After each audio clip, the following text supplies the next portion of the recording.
Is Utah Major League? Well, those in the state certainly think so. Then again, just about every city and town across America would argue their own Major League credentials. Norfolk, Virginia still thinks it could support a professional sports franchise, ditto for folks in Nebraska. And as a Sacramentan, I certainly believe my hometown could support more professional sports teams. For Utah, though, that dream is becoming close to a reality.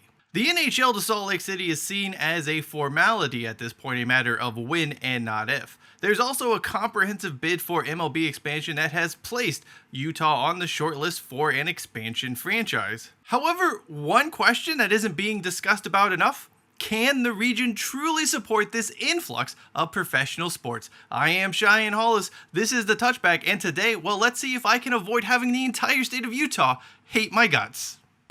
Utah! Give me two.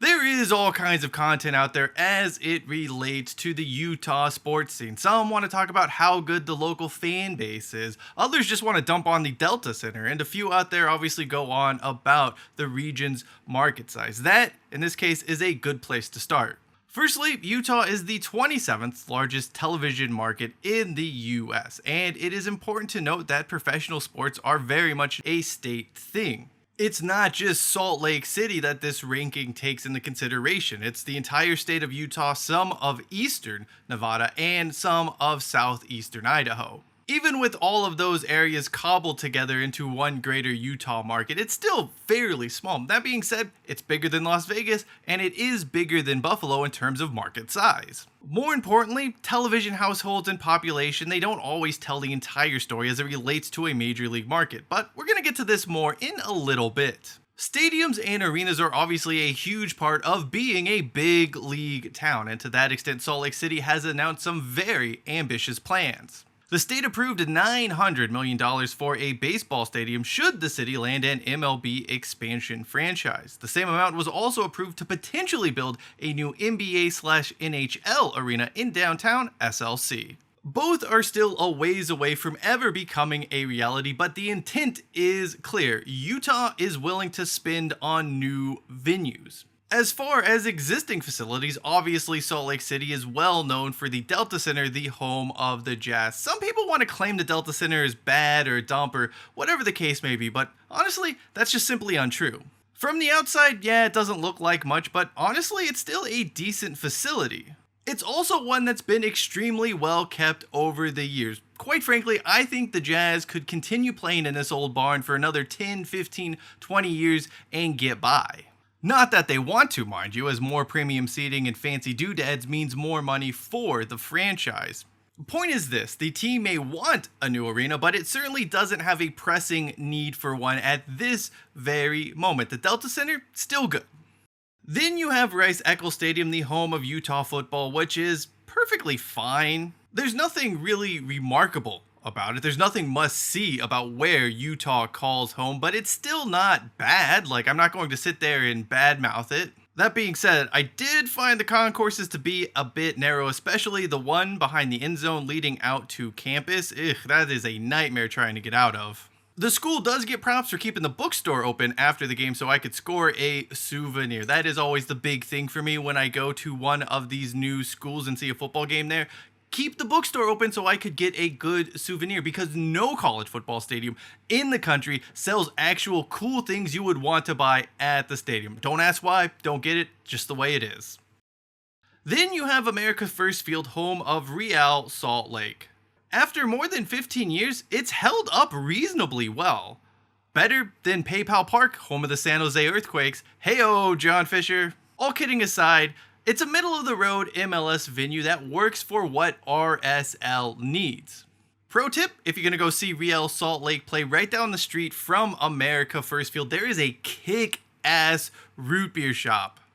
It's basically all root beer, and it's totally awesome. Very on brand for Utah.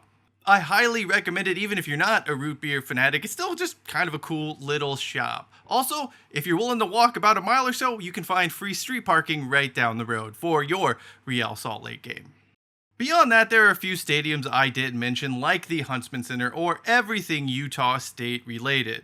The key takeaway from all of this, though, is simple. The stadiums, the arenas in Salt Lake City in particular, are solid. Not spectacular, but good enough for what is needed. I would have to assume that any potential new arena, whether it be for a Major League Baseball team or for an NBA/NHL combination setup, is going to be somewhat similar. It's not going to have all of the bells and whistles. It's not going to be the high-tech, fancy, cutting-edge facilities some franchises are now building. The region doesn't need the best facilities. It doesn't need to have the best stadiums or arenas in America. What is needed are facilities that are comparable to what are found elsewhere in the country. Now we need to address something that I know people in Utah sports fans are going to take the wrong way. And if you take it the wrong way, that's on you. That's not on me. But the big red flag here, the one thing we need to do before anointing Utah and Salt Lake City as major league is look at this one fact. This region, this sports fan base, has never experienced sustained losing. There has been next to no adversity in terms of wins and losses. We all know anyone in America can support a winner. There is more than enough evidence to show that cities will support winning teams. But how does your town react to losing? For Utah, well, we don't really know. The first 4 seasons the Jazz were in Utah, things were fairly bad, but they eventually turned things around and have had only 2 seasons since 1983-84 with less than 35 wins. For better or worse, even when the Jazz are bad, they're still competitive. They aren't just tanking, they aren't cellar dwellers. It is a similar story for Real Salt Lake. After missing the playoffs in the first 3 seasons post-expansion, they have only missed the playoffs 3 times in total since 2008. Utah Utes football, since hiring Ron McBride in 1990, the team has only posted 5 losing seasons across 34 years. That is very good for a program that didn't have a lot of football tradition prior to 1990. The only team to have gone from good to bad in recent times is Utah Utes basketball, and support for that program has waned noticeably in recent times. In fact, things have become so bad that the school has began to curtain off the upper bowl of the Huntsman Center just because attendance is down quite significantly, even from the mid-2010s. That brings me to a key point. More sports teams means more competition, and in a market the size of Utah, that doesn't always work well. Simply put, there are no overflow fans, no people who can't necessarily get in to see the good teams play, so they simply trickle down to the less successful ones. Things in Utah could get really ugly if a team is bad, or even mediocre like the Jazz have been the past season and a half. Now, some out there want to say Utah fans are passionate and will support their team through thick and thin. Sounds cool. We don't have any evidence of that. We don't know if that's actually the case, and we certainly don't have any evidence if that will be the case when there are more sports teams milling about the market. Even with a growing population, that market is still going to be limited. Maybe it supports 3 winning teams. I don't doubt that's possible, but that's not how sports works. You can't guarantee winners. And if we're being honest here, Utah has been extremely lucky with having so much sporting success really since the mid-1980s, 1990. For all of the talk about how great of a sporting fan base Utah is, you don't really know how loyal fans are until they ride or die with you through some absolutely dark days. Is that Utah? Maybe, maybe not. We don't know. You will also notice that I did not include BYU in this discussion. That's because support for the school really extends beyond Utah. If you've ever been to a West Coast Conference basketball game where BYU was playing, you will see that firsthand. Ultimately, it just feels really difficult to place BYU solely in the context of the Utah sporting fan base.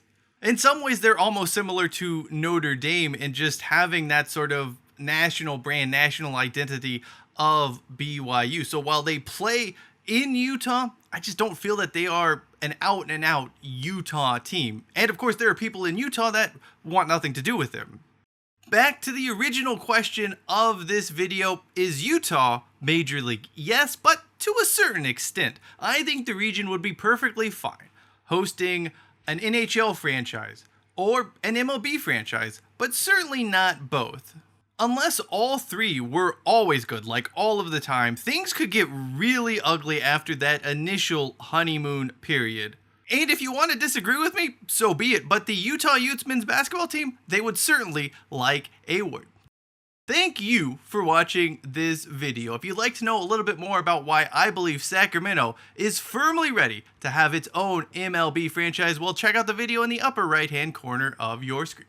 Till next time, I am Cheyenne Hollis. This is The Touchback. I'm kind of sorry, Utah, but I think I gave you enough respect here. And as always, hashtag take it out to the 25.